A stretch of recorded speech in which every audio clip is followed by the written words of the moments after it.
And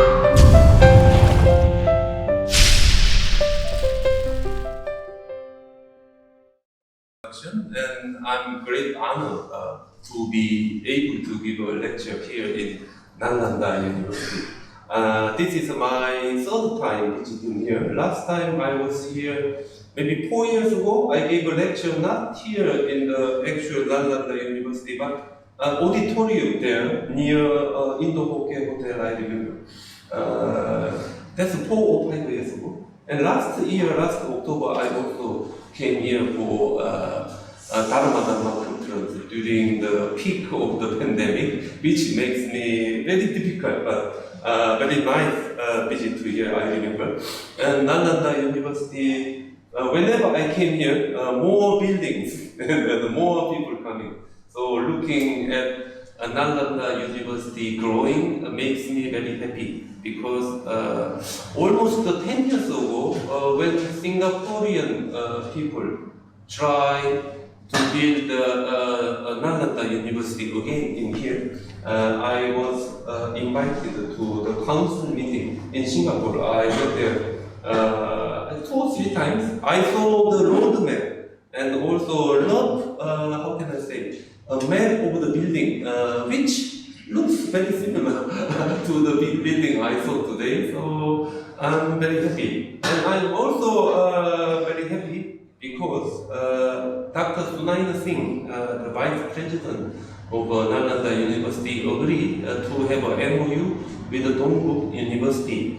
And the Dongbuk University, where I belong, is the only one comprehensive university affiliated with the Korean Buddhist Joge Order. It's one of the biggest organizations in Korean Buddhism. As you can see, Venerable Jeongdeok, the director of Buddhist Culture Research Institute, belongs to Joge Order. So in South Korea, around 80% of Korean Buddhists belongs to Korean Buddhist Joge Order. So Dongbuk is among, has got background among the biggest Buddhist order in South Korea, and we are comprehensive university.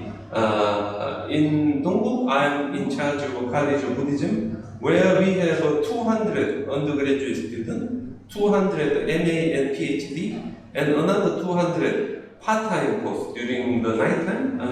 Another 200. So we have around 400 graduate students. So I'm imagine 400 of Dongbuk can mingle with 500 Nalanda graduate students. It might be very nice and could be very fruitful outcome we can expect from that kind of intention. So that will become soon. But today maybe I should give you a boring lecture about the concept of Dharma, Magnanimity. This is a word maybe we should have put it, very nice word in Buddhism. But what I'm going to talk about is about the Buddhist narrative centered around the concept of Dharma giving, which eventually linked with the enlightenment of the Buddha in his life story, and then it can actually also link with lay supporters' way to become enlightened, especially in southern South Asia, maybe northern Thailand, Chiang Mai, and so on. So how those concepts developed and interconnected each other, which actually show some kind of cultural differences. There are cultural differences in East Asia, Southeast Asia, and South Asia, but with the Buddhism, those differences connected each other as a kind of meaningful outcome at the end of the day, So that I'm going to show you today. So I divided into 4 sections. I'm trying to go very quickly. Usually when I give a lecture after 5 minutes, everyone sleeps. So today I try make it more interesting. My talk was already published from from Chulalongkorn University in Bangkok, Buddhist Narrative in Asia and Beyond, volume, I think it's a volume 2. And I already gave my PDF to Professor Mishra, so anybody interested in can get the PDF from Professor Mishra. The original title, Dana of One's Own Body and Dana Perfection in Vesantara Jataka. So today I'd like to show you some mural paintings in Tranakon Si Ayutthaya in Bangkok and Ratchaburi and Phetchaburi. Those are main 4 areas where you can see the mural painting I am going to talk about. So this is the National Museum in Bangkok, where we have laid 1700 mural painting of Buddhism. And also this is Wat Yai Suwanaram in Phetchaburi, the southern Thailand. Very old mural painting there. Even Burmese cannot destroy this main Ubosok there. And also this is inside of Yai Suwanaram. And also Wat Phongkaram in Ratchaburi. People may know Mon people, usually living in south of Myanmar, and during the war in between northern upper Burma and lower Myanmar, people fled from Myanmar to Thailand. So many Mon people living in west of Bangkok, and Ratchaburi is one of the center. So those kind of Buddhist temple has got early Mon style mural painting.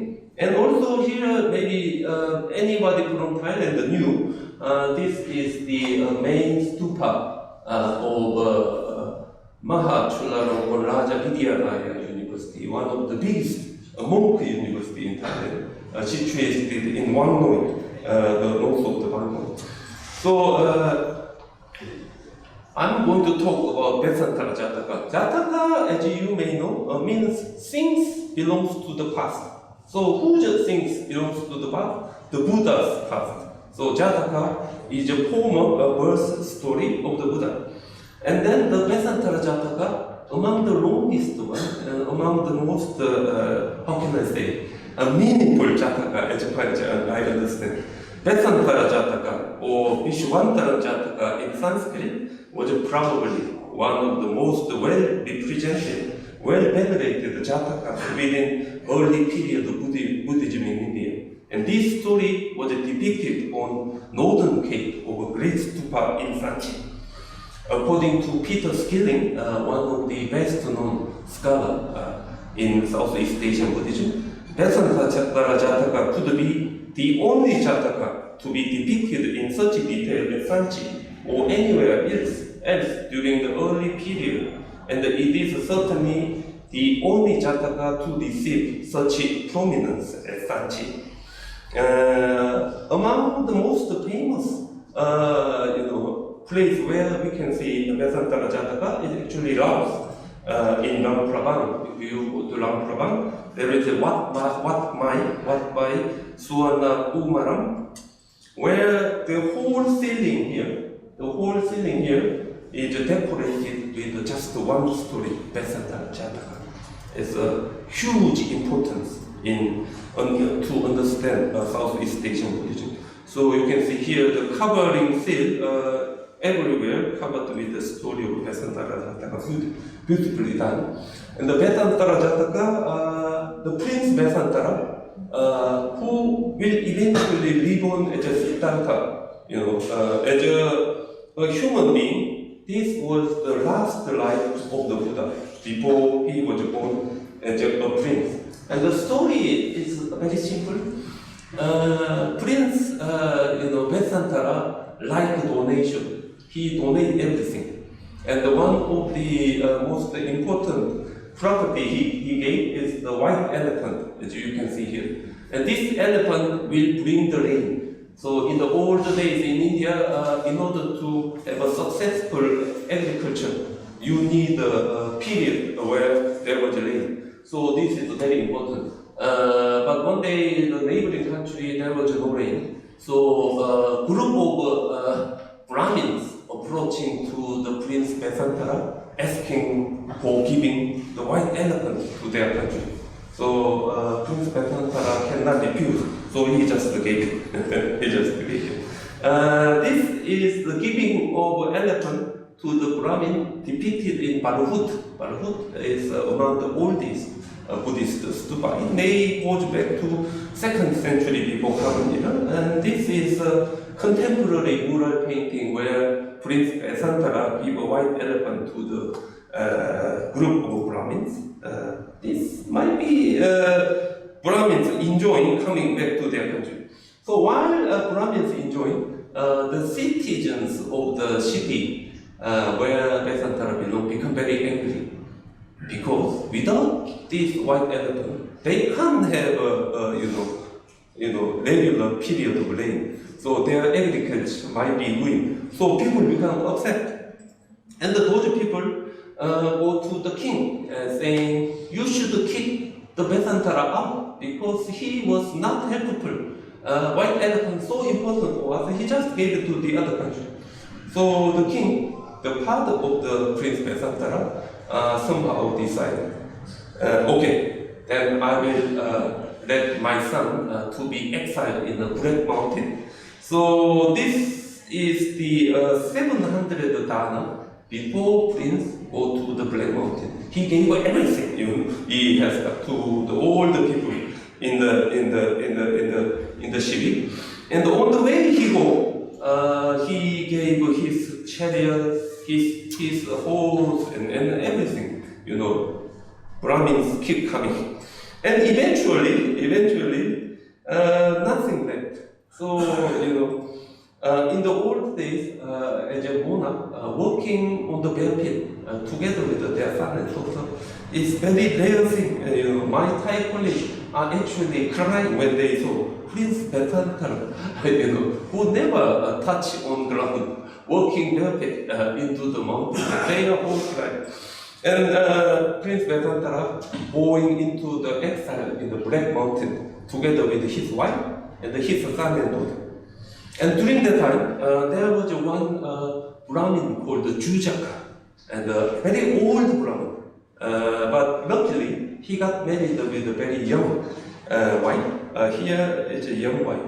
But this young wife, very nice person, really doing good to her old husband.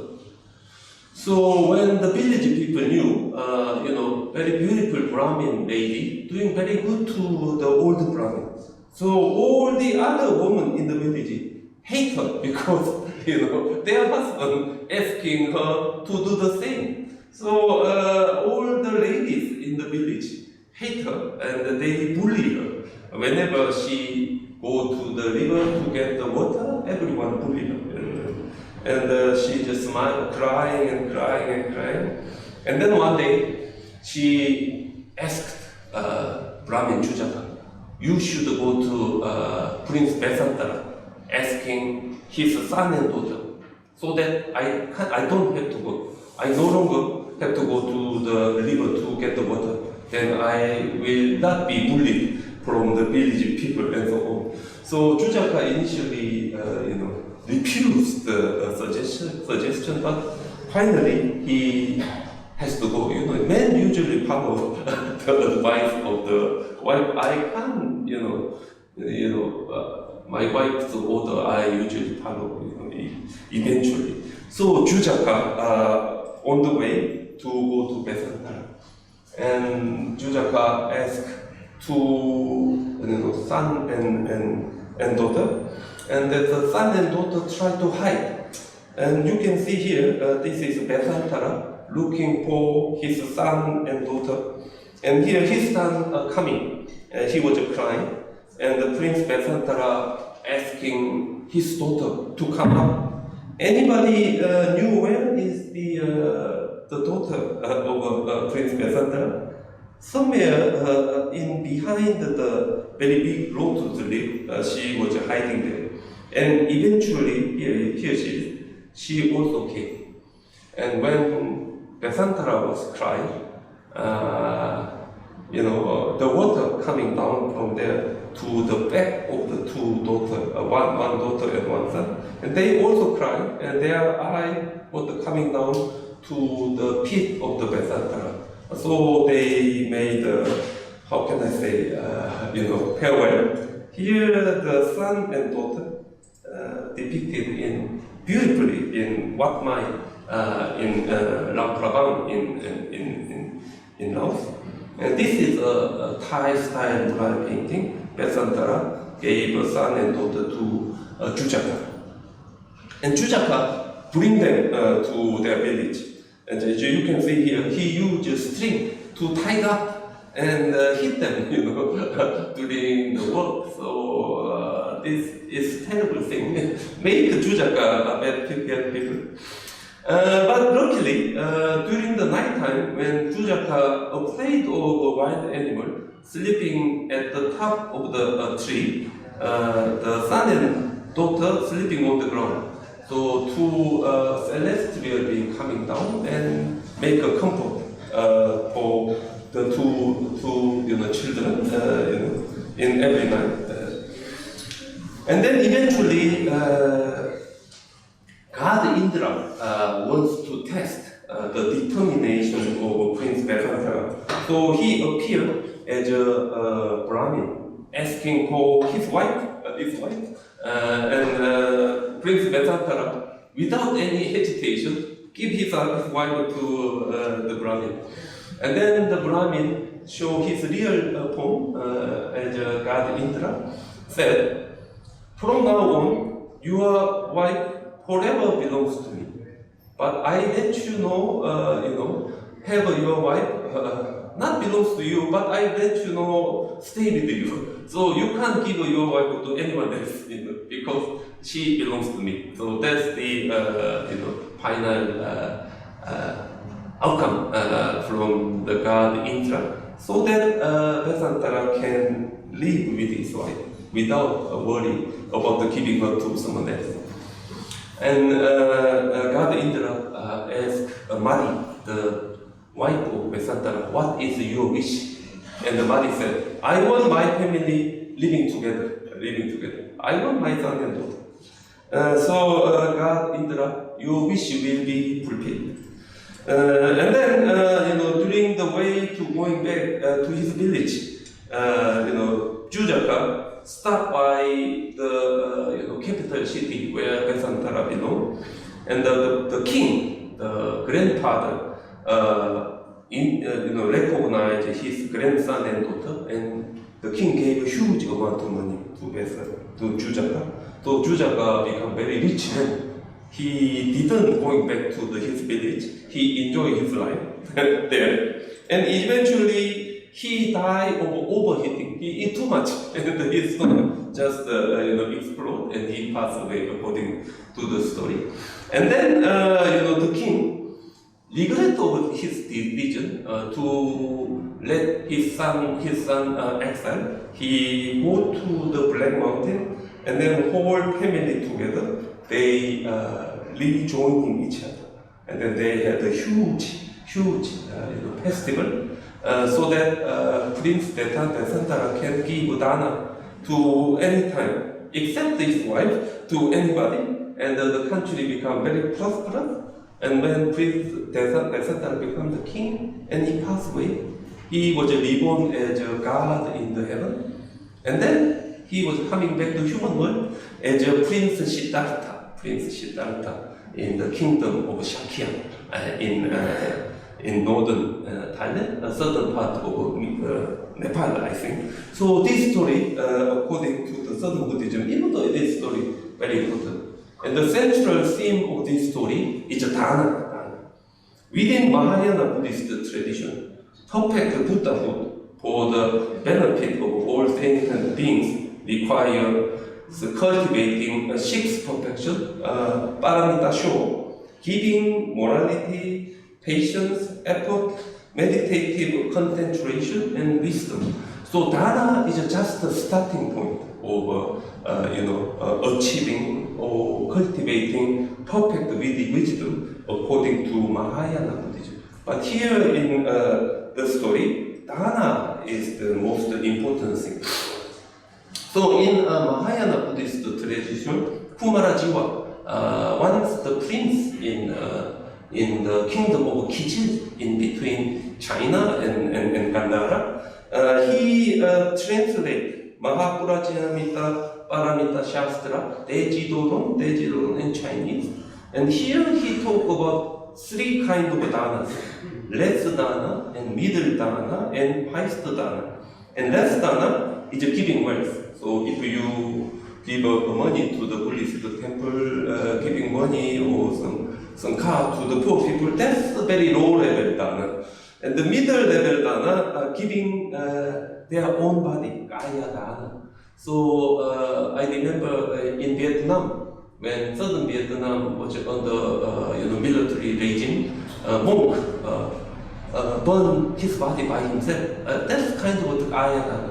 Even in South Korea, when government doing something very wrong, some Buddhist monk put fire on their body, by showing we are not agree with your policy and so on. So that's the kind of kaya dana. When I talk about kaya dana, my colleague in Southern Buddhism become very upset. Buddhism is a religion of peace, and why monks kill themselves? But that's the kind of thing we can do. Kaya dana, the middle gift, highest gift according to Kumarajiva, triply pure giving. It consists of making no distinction between things given, donor and recipient. So anybody giving anything, our mind is detached. We can just give it. That's among the best one. Despite ethical problems in giving one's own children and wife into slavery, this emphasizes Vesantara's total detachment from things given, donor and recipient. However, it could be argued that in terms of the equanimity of one's mind, giving one's own body seems to be rather easier than giving one's own children and wife. For example,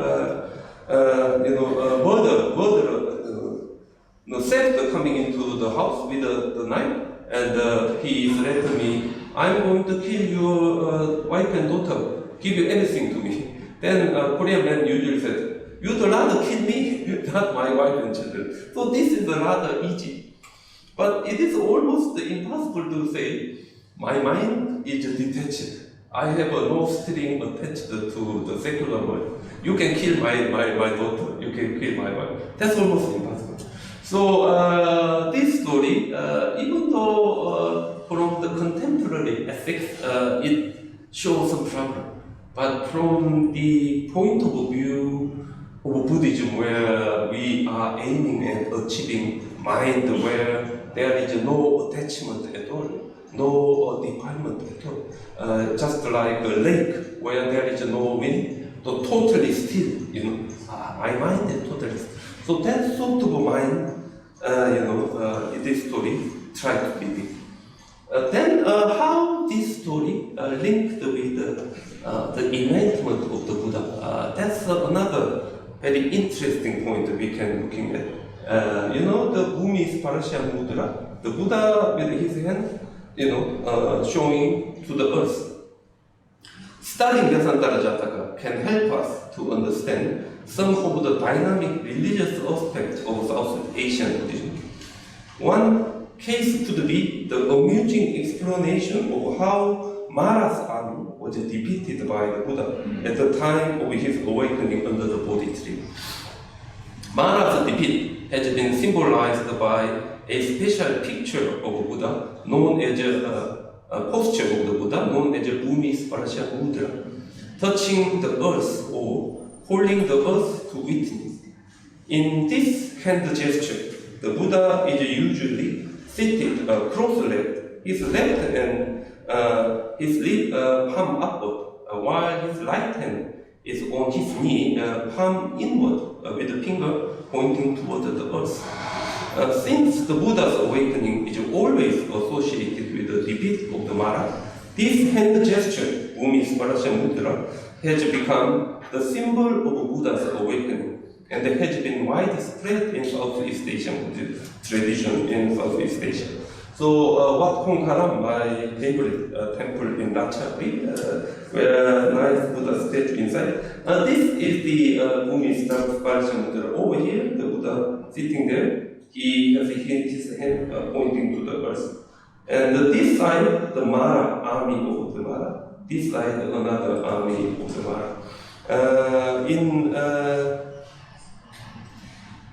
In Tipitaka Hall in Mahachulalongkorn Raja Vidyalaya also show a beautiful painting, modern painting of a Burmese Parsha Mudra of the Buddha, beautifully done. And Sukhothai, if you go there, most of the Buddha statue there are Burmese Parsha Mudra. One day I asked about it to my Thai colleague, and they said more than 70% of Thai Buddha statue Burmese Parsha Mudra. We like Burmese Parsha Mudra, they said. Most of them Burmese Parsha Mudra. Even this big one. And the shape of the hand, very beautiful.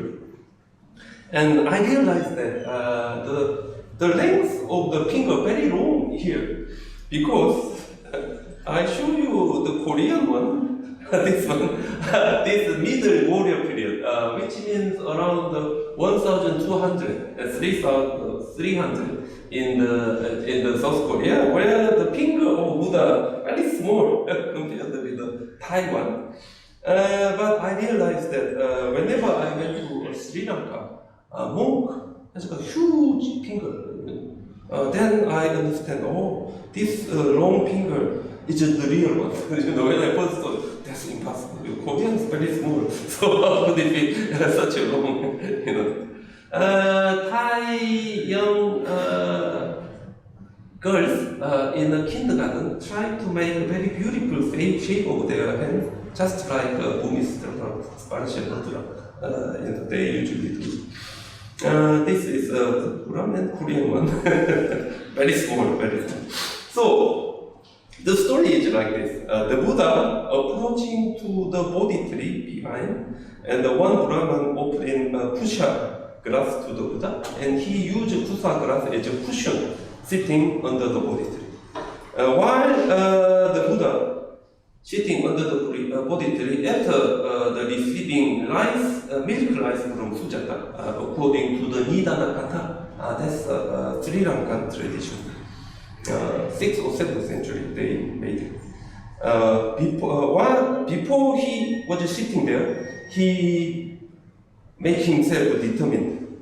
My skin, indeed, and my nerve and my bones may be eyelid, and the very blood in my body may dry up, but till I attain to complete insight, this said I will not leave.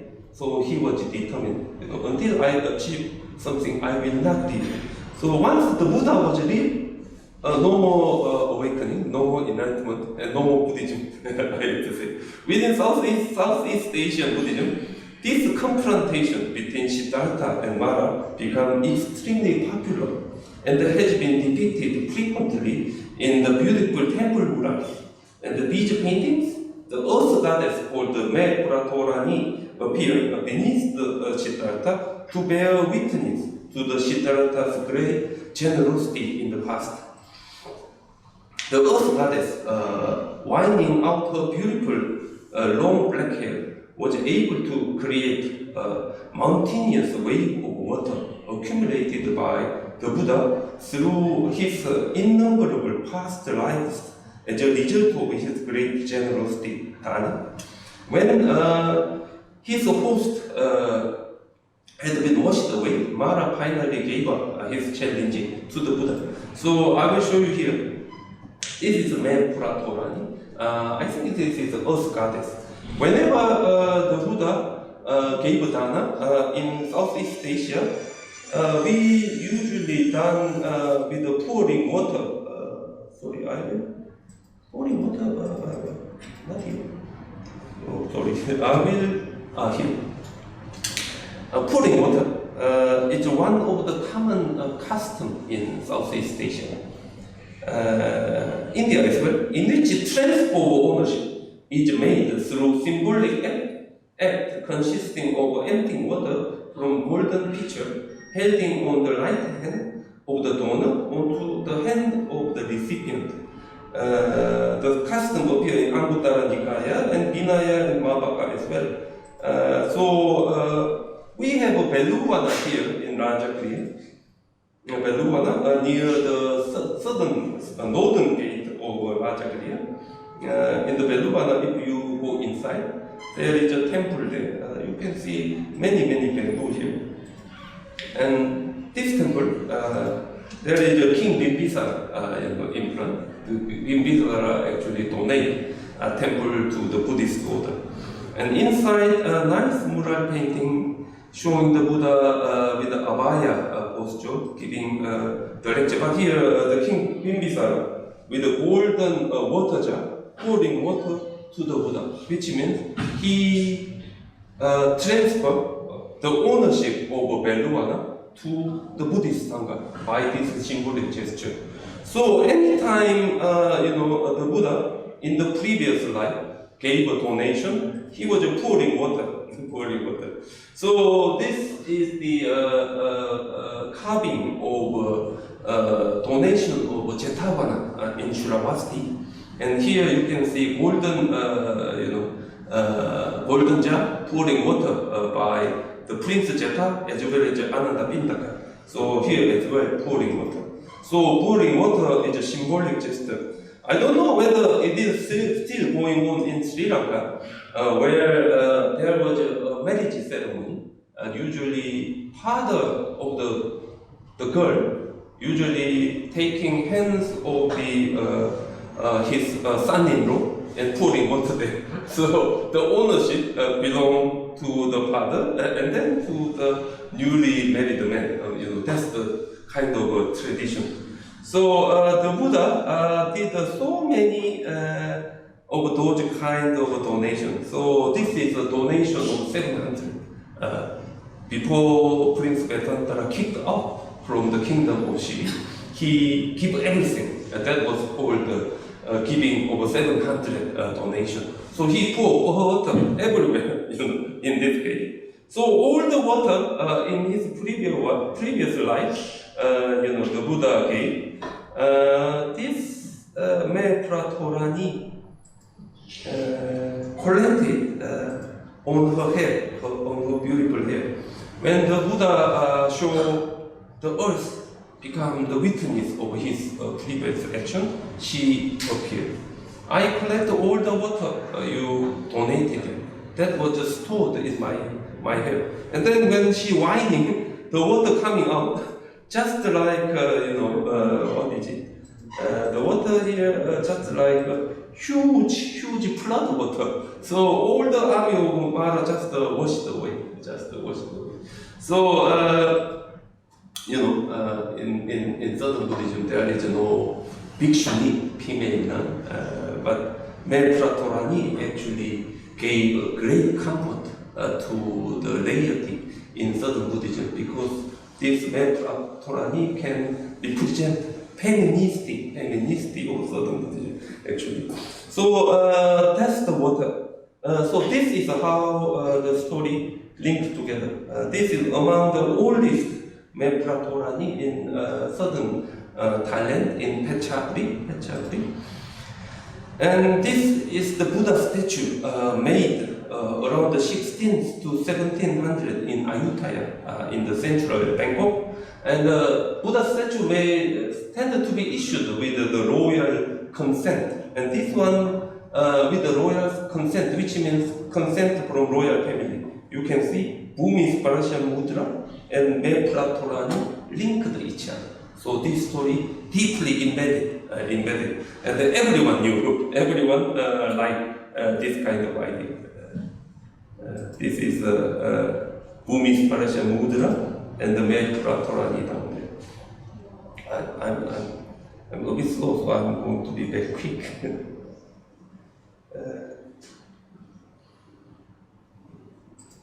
So some other example in Sanchi, I'm in India. So this is a Sanchi Grace Stupa. One of the stupa actually show huge amount of space covering Vesantara Jataka. Here Vesantara staying at the hermitage in the Black Mountain, Brahmin Jujaka appeared, asking for two son and daughter, and Besantara pouring water. And here, Brahmin asking for wife, Besantara pouring water, and then this Brahmin show his real face as a god Indra. Let him keep his property. This is a Thai mural painting to show this. What happened to the defeat of Mara's army in East Asian Buddhist tradition? As mentioned before, defeat of Mara was also symbolized by Buddhist Varsha Mudra, touching earth or calling us to witness. However, there is neither concept of earth goddess nor custom of making act of giving by pouring water in East Asia. So in South Korea, there is no female goddess on earth. We do not have any custom of pouring water. So how is it represented? I skip here. So this is a typical mural painting where the Buddha's enlightenment was depicted. Here the Buddha had a Burmese Parasha Mudra. Instead of a beautiful Matra Torani in East Asia, we had the army of underworld just coming out, and they killed all the army, following the Mara. So enlightenment of the Buddha is a bloodshed, killing of all the army of Mara by the army of underworld. That's the actually sin from East Asian Buddhist tradition. We have some other tradition where the Buddha made some kind of game with Mara and so on, but basically we killed them everything. So, Besantara Jataka and concept of Dana is so popular, and even very early period of Buddhism, Besantara's act of donation linked with the enlightenment of the Buddha, awakening of the Buddha in the very first. And then this concept linked with contemporary Thai Buddhists and how ordinary people can become enlightened. Because Buddhism, especially Southeast Asian Buddhism, centered on the way to teach monks and nuns to achieve their own enlightenment. How about the lay people? How about lay people? Lay people keep donating things to the Buddhist Sangha out of nothing, So how this story of Besantara linked with the hope of enlightenment of lay Buddhists in northern Thailand is another development. Maybe starting around 1500 to 1600 until nowadays. When Buddhist temple in Southeast Asia, we often come across a small shrine dedicated to Prametorani, the earth goddess, at the gate, at the temple wall and small pond. Without doubt, this might be one of the rare instances in Southeast Asian Buddhism in which female play a major role in the life of the Buddha. So this one in Vientiane, Laos, in the middle of the park. This one in I think Doi Sutet in Chiang Mai. This one in Chiang Mai as well, somewhere. This one in Luang Prabang in Laos. You can see, Map Pratorani everywhere. So, how this story linked to the hope of laity to achieve enlightenment is another twist. And here we have a story of Pramalai. In Southeast Asia, especially northern Thailand, we have a huge number of Besantara Jataka manuscripts. And usually we found out, this is Besantara Jataka. Usually we have an introduction story. And this introduction story was called the Pramalai story. I'm going to talk about it here. As an introduction of Besantara Jataka, Pramalai story talks about the extraordinary experience of Arhat Pramalai, who meet Maitreya, the future Buddha, in the 33 heaven, all the way up. This is the 33 heaven where Pramalai meet Maitreya. So Maitreya was a future Buddha. He will come in here to save us. At the moment, according to the Southern Buddhism, he stayed in the heavenly world.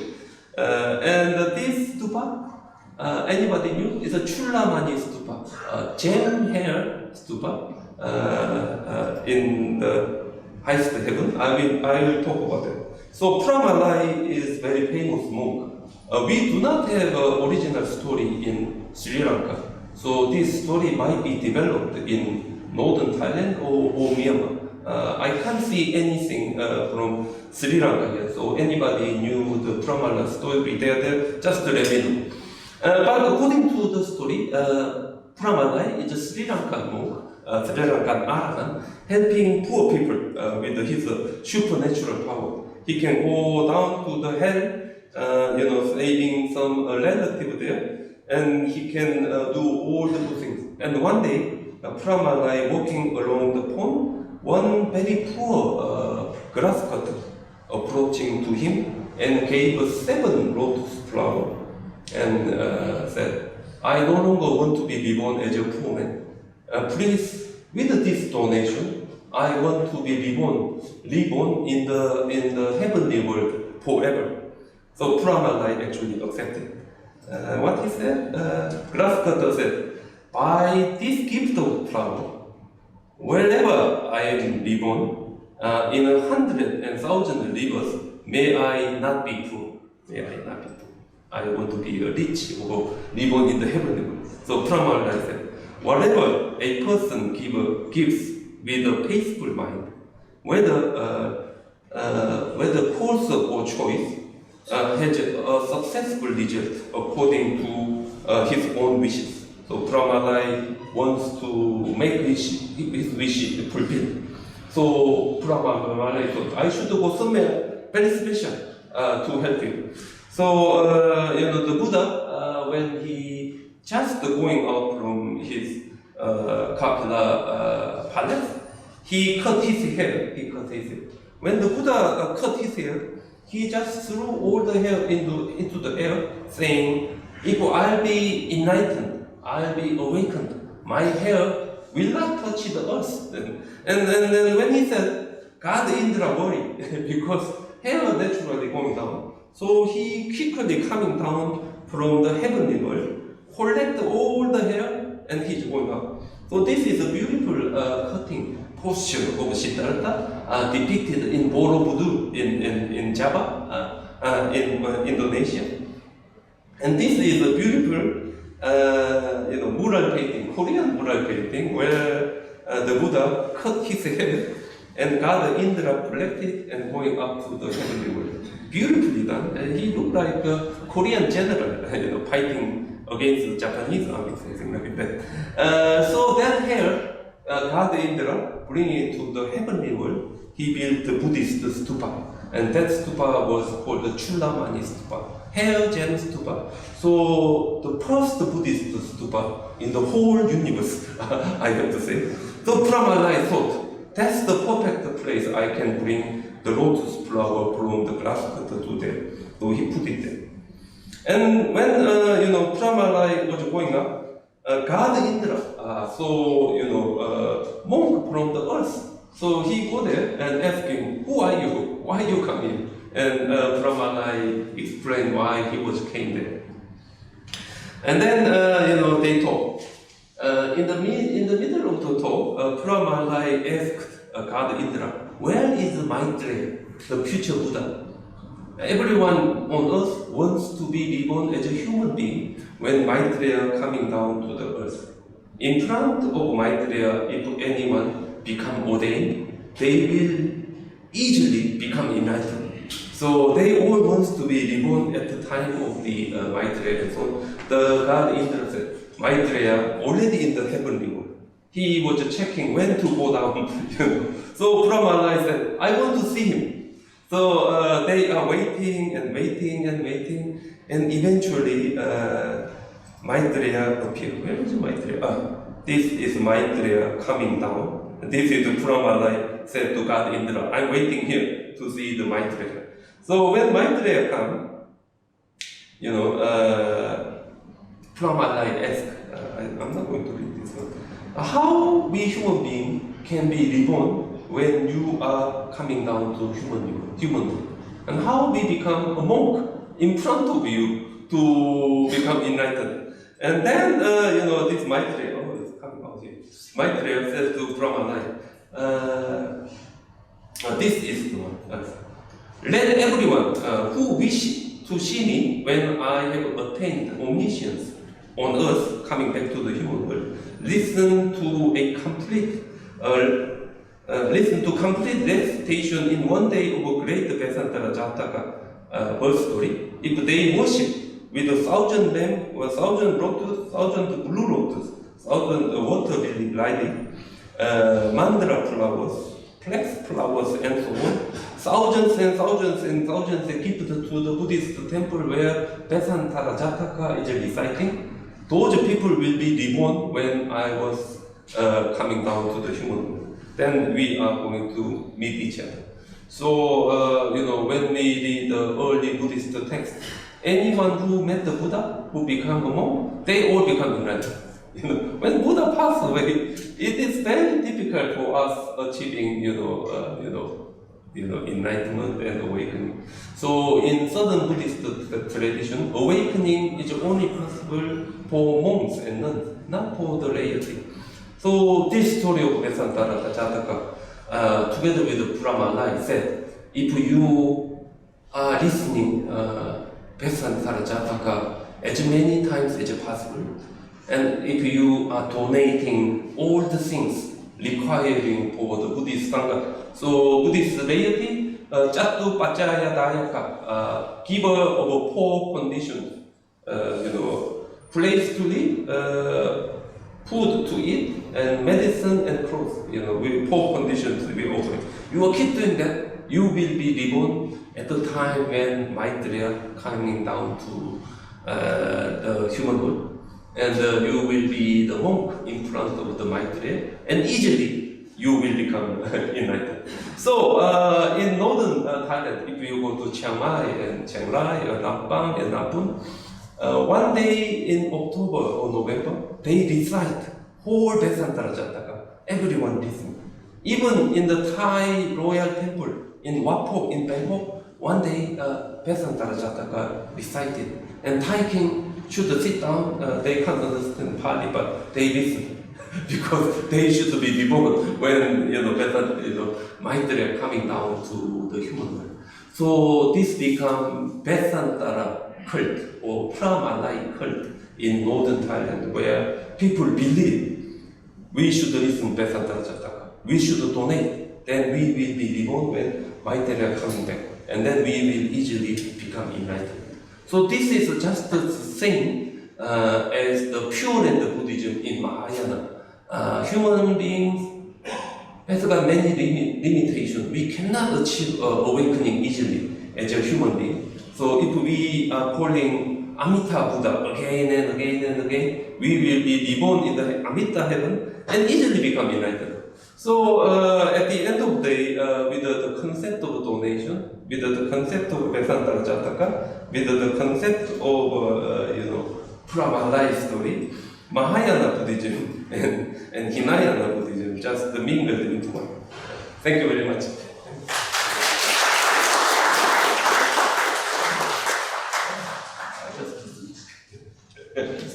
Okay.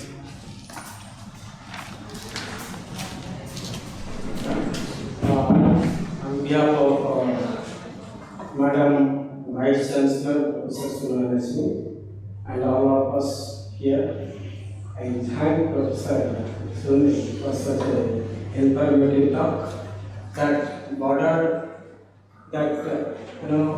touched upon many disciplines like history, mythology, philosophy, textual tradition, religion, art, and anthropology. I would like to tell you, Professor Suneri, since you have been from the very inception associated with this university, South Korea is one of the participant signatory countries that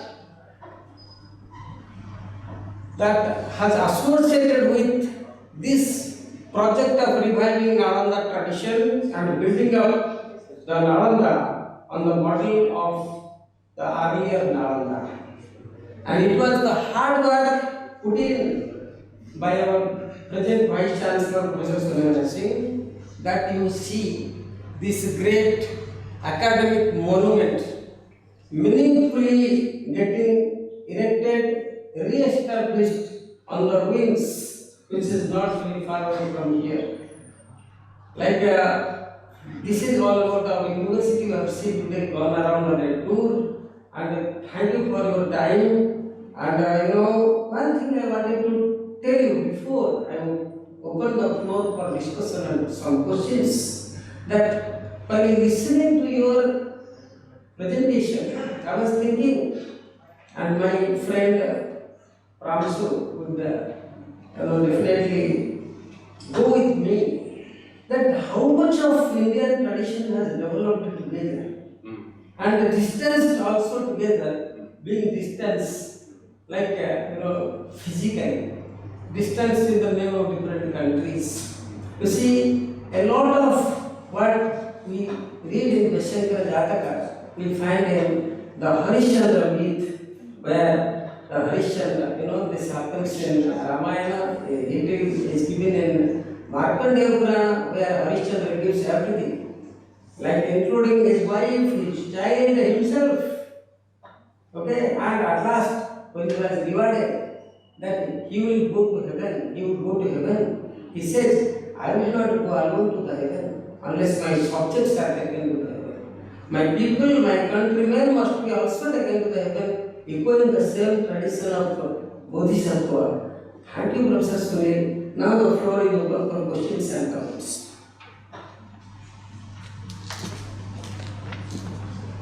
Yeah. Anybody? Yeah. Yeah, please. Bring it. You don't have any questions? Oh, I thought you know what. Sir, I have. Yeah.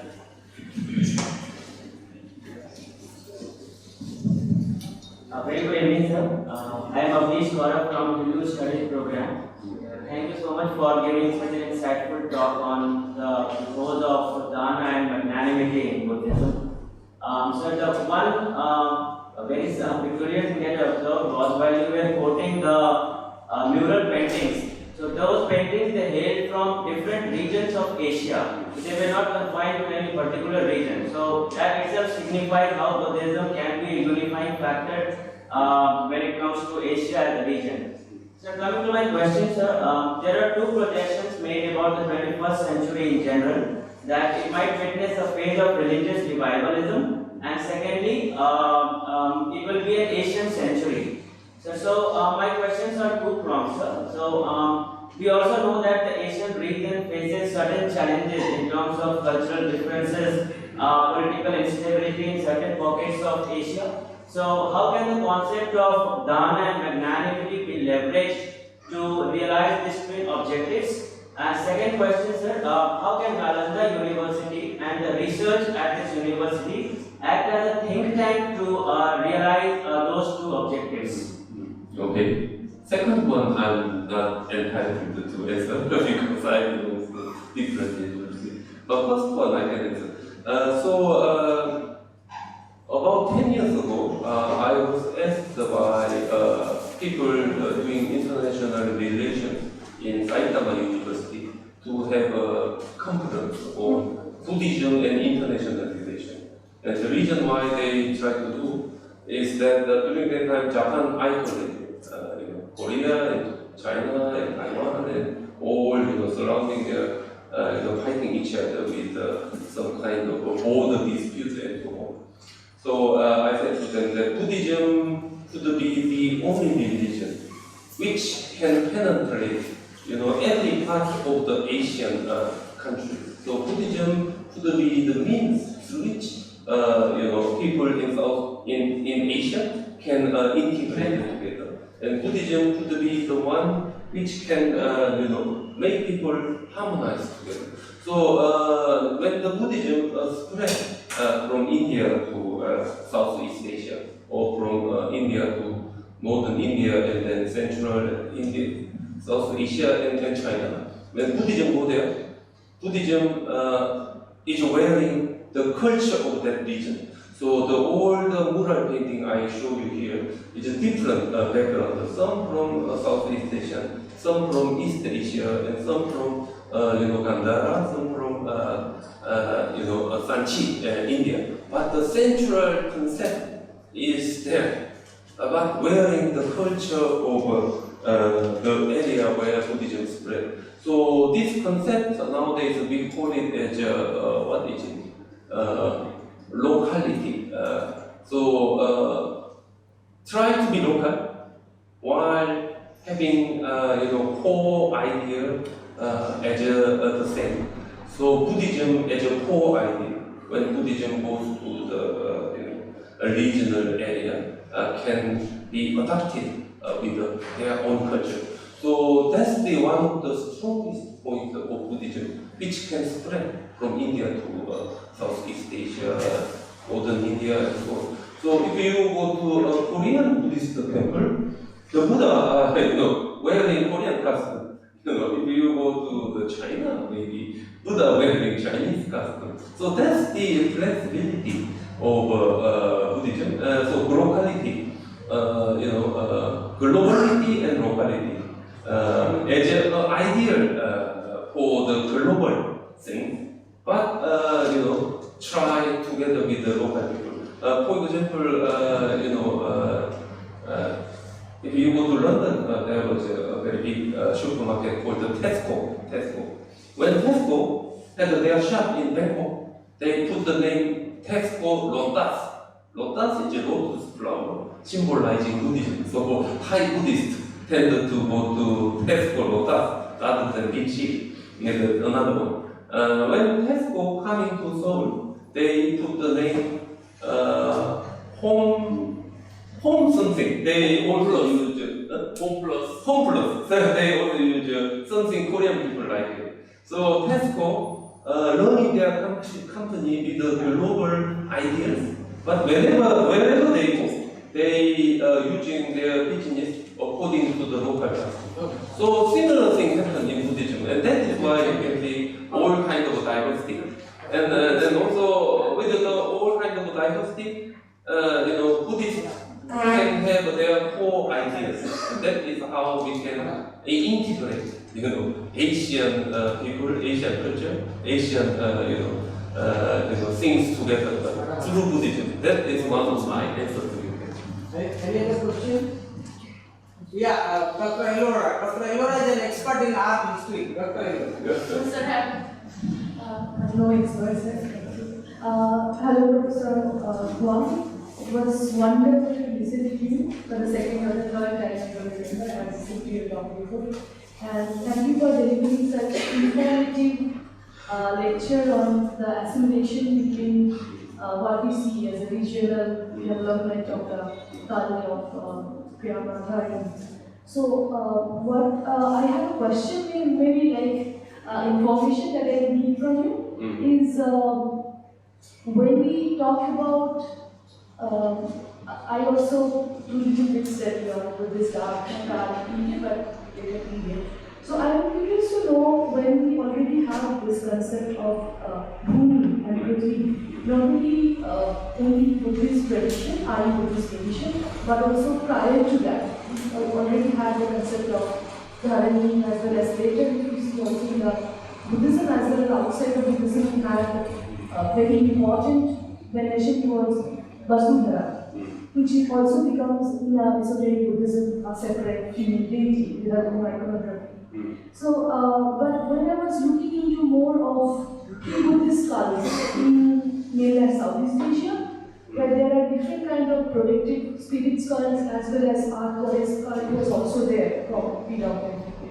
So my question to you is whether to locate the art goddess skull, which is became associated with the concept of Indian Bhumi associated with Buddhism, whether to look into that or also to acknowledge there was a pre-existing cult of art goddess there, mostly in mainland India, not only to Thailand, I would say also in towards the Arakan territory as well as in other parts of Thailand, which later also culminated in form of this goddess, which becomes a very unique iconography not seen outside Southeast Asia, I would say, the hair playing part. I have not noticed that in other. So that is my question. So, Umi, I'm not sure. I'm not really good at art history, and also I'm very ignorant of Hindu tradition. Maybe before or after, I'm not sure. But one thing I can answer to you is that Southeast Asia, those Buddha statue with Burmese Parchan Mudra starting to appear when Buddhism very strongly influenced by Sri Lankan Buddhism. And that started around the year 1000, 1200 and so on. Before then, Buddhism might be different, especially in South Korea river area, and we call it as a Dwaravati Buddhist culture. And Dwaravati Buddhist culture, according to the Suenjang Chinese, is that Dwaravati was the country south of Sri Kshetra. Sri Kshetra means Burma, and north of Isanathura. Isanathura is Siem Reap nowadays in Cambodia. So that was there in Dwaravati. And Dwaravati culture, when I checked it, very strong Hindu tradition and Vaishnava tradition I can also see. And the Buddha statue, very rare to see have a Burmese posture. Usually have a meditation posture, or some Dhammacakka posture, and I see very strong influence from Buddha art over 5th or 6th century, maybe coming to the central part of Thailand through Nagarjuna Konda and Amaravati, I think. And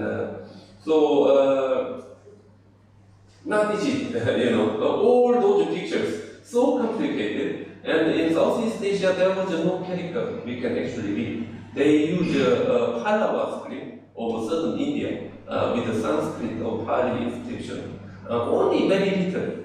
And their character starting to read used in Thailand 1300. So we do not have enough material to answer your question. It's a long way to go. Any other question? Raju, you have any question? No? So anybody? Only that guy. Very short question, Keshav. Yes, sir.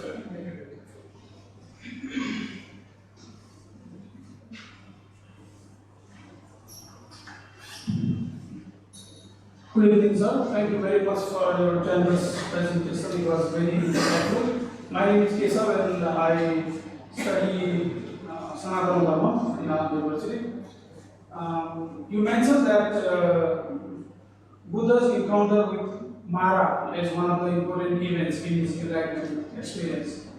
I am interested in your experience. Do you think that this event actually physically happened, or it is just a mental obstacles that Buddha had to go through in order to overcome his desires and actually attain that enlightenment? Thank you. There are many Buddhist narratives, and Buddhist narratives usually talk about supernatural being, God, and so two kinds of Buddhist scholar. One kind of Buddhist scholar following historicism, which means they accept things actually happen in the real world. So they ignore everything. So those people try to reject, those legendary elements in the life story of the Buddha. So that happened when Buddhism was started in Europe, starting with the 1860, 1870, and so on. The founder of Pali Text Society, Leeds Davis, he actually said, we Europeans have got the insight and power to recognize which can be really happen, which cannot really happen. So we can remove all the legendary things, we can reconstruct real Buddha in the past. So they try to reconstruct real Buddha, everyone can understand. And then, when I read those, very cold-minded real Buddha, during that time in the UK, Britain, they call the Buddha as a perfect gentleman, with the regional thinking and everything very cold-minded and so on. But I can't get any religious aspiration. It's a very dry story, nothing interesting.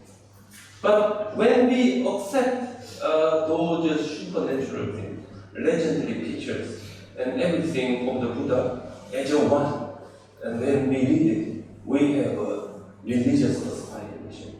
And I said to my student that, Europeans, when they come across the Buddhism, they try to reconstruct the real Buddha, the real human.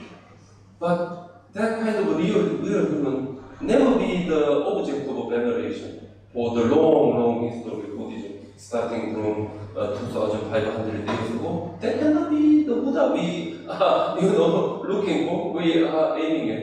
And my mother was a very strong follower of Buddhism. Whenever anything happened, my mother said, Namo Avalokiteshvara, Avalokiteshvara again. Whether Avalokiteshvara actually helped her or not, that gave her a very strong comfort.